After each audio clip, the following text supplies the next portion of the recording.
ఫట్టుమని ఒక పెద్ద శబ్దం. ఏంటా అని చెప్పి చూస్తే బ్యాటరీ పగిలిపోయింది. మూలిగే నక్క మీద తాటికాయ పడతాం అంటే ఏదో అనుకున్నాను. కానీ ప్రస్తుతం నా పరిస్థితి చూస్తే అలానే నడుస్తుంది. ఒకవైపు ఆటో బాడిగలు లేక జరగటమే కష్టంగా ఉంది అని అసలు ఏం చేయాలో అర్థం కాని పరిస్థితుల్లో ఉంటే పైగా ఈ ఆటో రిపేర్లు. మొన్న రాత్రి అంటే 2 రోజుల క్రితం సడన్‌గా బండి సెల్ఫ్ అవ్వటం మానేసింది ఆటో. ఏంట్రా బాబు! బాగానే సెల్ఫ్ అవుతుంది గదా! ఎందుకు సెల్ఫ్ అవ్వట్లేదని చెప్పి మెకానిక్ దగ్గరికి తీసుకొని వెళ్తే మెకానిక్ ఆ రోజు లేడు. సరే నెక్స్ట్ డే చూపిద్దాం అని చెప్పి ఆటోని అలానే నెట్టుకొని స్టార్ట్ చేసి ఇంటి దగ్గర పెట్టేశాను. ఉదయాన్నే లేచి సెల్ఫ్ నొక్కటానికి ప్రయత్నించంగానే ఫట్టని ఒక పెద్ద శబ్దం. ఏంట్రా బాబు! అని చెప్పి ఆలోచిస్తూ ఉన్నప్పుడు వెనకాల నుంచి ఒకాయన బండి కింద నుంచి ఏదో వాటర్ లీక్ అవుతుంది చూడు అన్నాడు. వెనకాల వెళ్ళి చూస్తే నొరగ నొరగ్గా ఏదో వాటర్ కారుతూ ఉంది. ఏంటి అని చెప్పి డౌట్ వచ్చి ఈ బండి సీట్ తీశాను. సీట్ కింద ఉంటుంది బ్యాటరీ. ఆ బ్యాటరీ అయితే సైడ్‌లో మొత్తం అలా పగిలిపోయింది. అంటే సెల్ ఫోన్‌లు పగలటం, సెల్ ఫోన్‌లో బ్యాటరీలు పగలటం, పవర్ బ్యాంకులు పగలటం విన్నానులే గానీ, ఈ ఆటో బ్యాటరీ గూడా పగులుతుంది అని చెప్పి నాకు ఆ రోజే తెలిసింది. ఏం చేయాలో అర్థం గాల. 2 రోజులు ఇంట్లో కూర్చున్నాను. బ్యాటరీ అంటే ఆషామాషీ విషయం గాదు. మినిమమ్ రూ. 3000 అవుతుంది. మనది బ్యాటరీ ఇచ్చి, పాత బ్యాటరీ ఇచ్చి కొత్తది తీసుకుంటే. ఒకళ్ళిద్దరికి మెసేజ్‌లు పెట్టాను. ఇలా బ్యాటరీ పగిలిపోయింది ఏంటి పరిస్థితి అంటే, దాన్ని రిపేర్ ఏం చేయలేము, కొత్తది మార్చాల్సిందే అన్నారు. సరే అని చెప్పి నేను ఎవరి దగ్గర అయితే బ్యాటరీ కొన్నాను, నేను బ్యాటరీ కొనింది గుంటూరులో మన మటన్ బాబు షాప్ అని ఉంటుంది చిన్న బజార్ దగ్గర. అక్కడ నవయుగ బ్యాటరీస్ అమ్ముతారు, ఎక్సెట్ కంపెనీ, ఆయన దగ్గర కొన్నాను. గతంలో కూడా ఒకసారి బ్యాటరీ ఇలానే కొన్న కొత్తలో సతాయిస్తుంటే ఆయనకి చెప్తే ఆయన కంపెనీకి పంపించారు. ఎక్స్చేంజ్ మీద ఇంకో బ్యాటరీ వచ్చింది రీప్లేస్గా. అది బాగానే వర్క్ అవుతుంది. మరి సడన్గా అలా అవ్వటానికి రీజన్ కూడా నేనే అని చెప్పి నాకు తెలిసింది. ఆ తర్వాత ఆయన దగ్గరికి వెళ్ళిన తర్వాత పగిలితే బ్యాటరీకి వారంటీ ఏమీ ఉండదు, వారంటీ కార్డు ఉన్న వేస్టే. ఏదన్నా ఛార్జింగ్ అవ్వకపోతుంటే లేకపోతే బ్యాటరీ పవర్ నిలబడకపోతుంటే రీప్లేస్ చేయగలం, రిపేర్ చేయగలం, లేకపోతే ఛార్జ్ చేయగలం తప్ప పగిలిన దానికి వారంటీ ఏమి ఉండదు, మీరు కొత్తది తీసుకోవాల్సిందే అన్నాడు. సరే అని చెప్పి ఏంట్రా బాబు అంటే, ఈ ఆటో ఏదైతే ఉందో ఈ బ్యాటరీ పెట్టే కేసు ఉంటుంది, ఆ బ్యాటరీని అలా నిలబెట్టే కేసు ఉంటుంది. ఆ కేసు అన్నది ఆ బ్యాటరీకి సెట్ అవ్వట్లేదు. నాకు చాలామంది ఎలక్ట్రీషియన్స్ నేను రిపేర్ చేయించడానికి వెళ్ళినప్పుడు చెప్పారు, బ్యాటరీ బిగించేటప్పుడు చెప్పారు, ఆ బ్యాటరీ కేసులో సరిగ్గా నిలబడటం లేదు. స్పీడ్ బ్రేకర్లు ఏదన్నా వచ్చినప్పుడు కదిలినప్పుడు ఆ బ్యాటరీ ఊడి కింద పడిపోయేటువంటి ప్రమాదం ఉంది, లేకపోతే ఆ బ్యాటరీకి ఏదన్నా జరుగుతుంది. కాబట్టి ఆ కేసు అన్నది చేపించుకో అన్నారు. మనం ఎల్డింగ్ మేస్త్రి దగ్గరికి వెళ్ళి చేపించుకోవాలి. నేను అలానే దాన్ని నెగ్లెక్ట్ చేశాను. ఇదిగోండి ఈరోజు రూ. 3000 నష్టం. ఆల్రెడీ ఒక మొబైల్ రిపేర్లో ఉంటే ఆ మొబైల్ రిపేర్కి ఇచ్చాను. ఆ మొబైల్ అయిపోయింది. అక్కడ 2,500 ఇచ్చి ఆ మొబైల్ తీసుకొని రావాలి. దానికి డబ్బులు లేవు. బండి కిస్తీలు ఇవన్నీ కట్టాలి, వీటికి డబ్బులు లేవు. పైగా ఇప్పుడు ఈ బ్యాటరీ ప్రాబ్లం వచ్చింది. బ్యాటరీ పగిలిపోయింది. బ్యాటరీ లేకపోతే బండిని నెట్టుకొని స్టార్ట్ చేయాలి. ఎవరు నెడతారు చెప్పండి? ఇంటి దగ్గర అంటే ఎవరో ఒకళ్ళు తెలిసిన వాళ్ళు, ఇంట్లో వాళ్ళు నెడతారు. సెల్ఫ్ లేకపోతే చాలా ప్రాబ్లం అనమాట. ఎందుకంటే మనం తోలేది ర్యాపిడో, ఓలా, ఊబర్. నేను తోలేది ర్యాపిడో ఒకటేలేండి. ఇళ్ళ దగ్గరికి వెళ్ళినప్పుడు ఆర్డర్ వచ్చినప్పుడు వాళ్ళు వెంటనే వచ్చి ఎక్కరు కదా, బండి ఆఫ్ చేయాల్సి వస్తుంది. ఆన్లో ఉంచలేము, ఒకటే శబ్దం, లేకపోతే డీజిల్ వేస్ట్ అయిపోతుంది. ఆఫ్ చేసుకోవాలి అంటే మళ్ళీ ఇది సెల్ఫ్ అవ్వదు కదా, తొయ్యాలి కదా. ట్రాఫిక్లో ఏదన్నా పొరపాటుగా గేర్లు మార్చేటప్పుడు, క్లచ్ సరిగ్గా మనం ఆపరేట్ చేయనప్పుడు బండి ఆగిపోతే దాన్ని ట్రాఫిక్లో ఎవరు నెడతారు? వెనకాల ఉన్నోళ్ళు ఒకటే హారన్లు కొడతారు. ఆల్రెడీ ఆటో డ్రైవర్లు అంటే ఈ సమాజం చీప్గా చూస్తుంది. ఇంకా ట్రాఫిక్లో బండి ఆగితే ఏమన్నా ఉందా? కాబట్టి కంపల్సరీగా ఇప్పుడు బ్యాటరీ కొనాల్సిందే.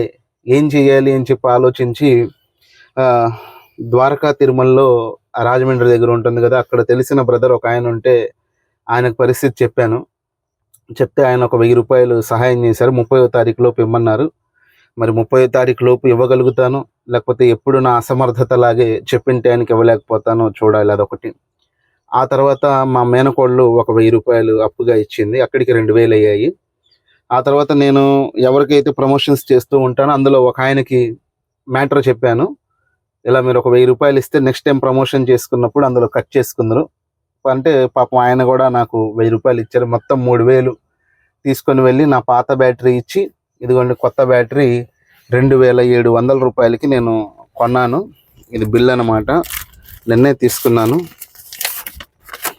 మళ్ళీ అక్కడే తీసుకున్నాను. నవయుగ బ్యాటరీ వర్క్స్, ఇది గుంటూరులో ఉన్న చిన్న బజారు మటన్ షాప్ పక్కన ఉంటుంది. కనిపిస్తుందా? 22/7/2026. నిన్న రాత్రి 8:30 టైంలో తీసుకున్నాను.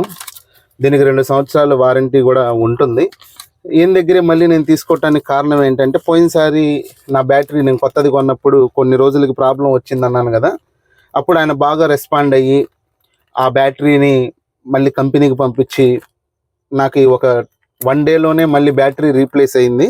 ఆయన రెస్పాన్స్ బాగుంది కాబట్టి నాకు నచ్చి నేను మళ్ళీ ఆయన దగ్గరే తీసుకున్నాను. ఎందుకంటే రేపు పొద్దున ఏదైనా బ్యాటరీ ప్రాబ్లం ఉన్నప్పుడు ఎక్కడ పడితే అక్కడ కొనేస్తే ఆ షాపులు 4 రోజులు పెట్టి ఎత్తేస్తే మనం వెళ్ళి ఆ వారంటీని ఎవరి దగ్గర క్లెయిమ్ చేసుకోవాలో మనకు తెలియదు. కంపెనీలకు వెళ్ళాలి, తిరగాలి, తలకాయ నొప్పి. కాబట్టి కాస్త మనకు రెస్పాన్స్ ఇచ్చేటువంటి వాళ్ళు ఎవరైనా కానీ వాళ్ళ దగ్గర తీసుకుంటే మనకి ఏదైనా ప్రాబ్లం వచ్చినప్పుడు బాగుంటుందని మళ్ళీ ఆయన దగ్గరే తీసుకున్నాను.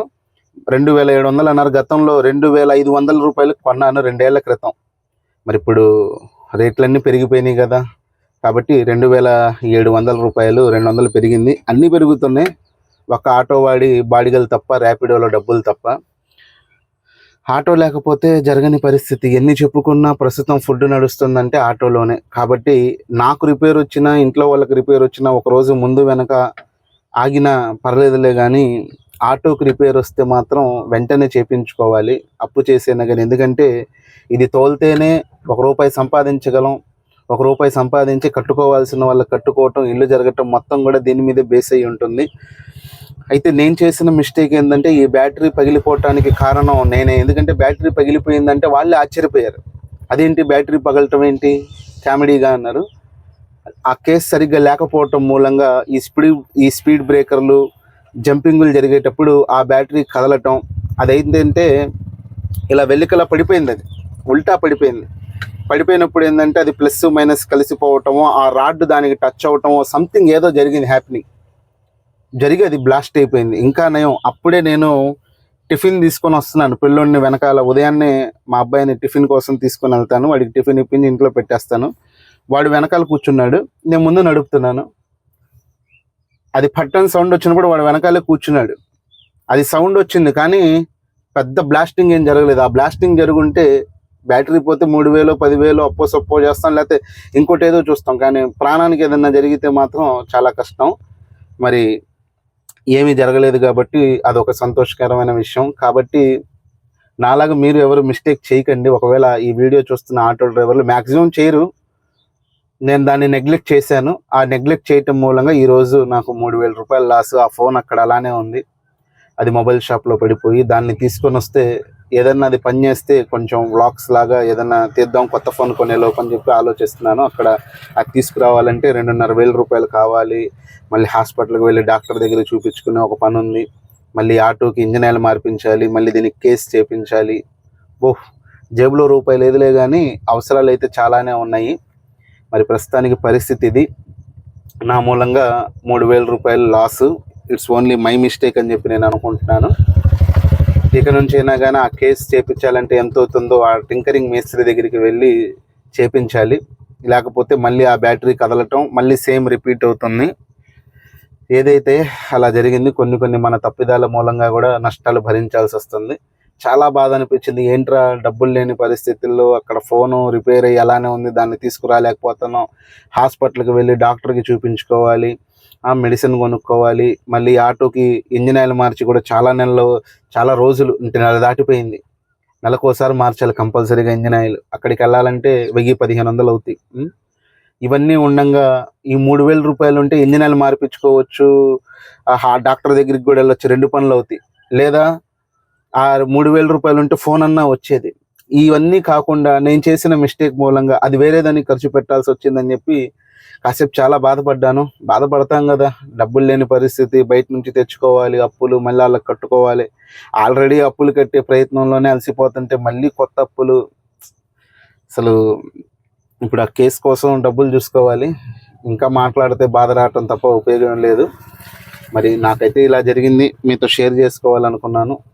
మరి మీ వీడియో మీకు ఎలా అనిపించిందో కామెంట్ చేయండి. ఇక్కడి నుంచైనా జాగ్రత్తగా ఉండరా, అలాంటి మిస్టేక్ చేయకుండా అని చెప్పి ఏమైనా సలహాలు ఇవ్వాలనుకుంటున్నారా, లేకపోతే నీ కర్మను అనుభవించరా అంటారా? వీడియో నచ్చితే లైక్ చేయండి. మన ఛానల్ని సబ్స్క్రైబ్ చేయకపోతే సబ్స్క్రైబ్ చేయండి. కాస్త సపోర్ట్ ఇచ్చిన వాళ్ళు అవుతారు. నెక్స్ట్ వీడియోలో మళ్ళీ కలుద్దాం. బాయ్.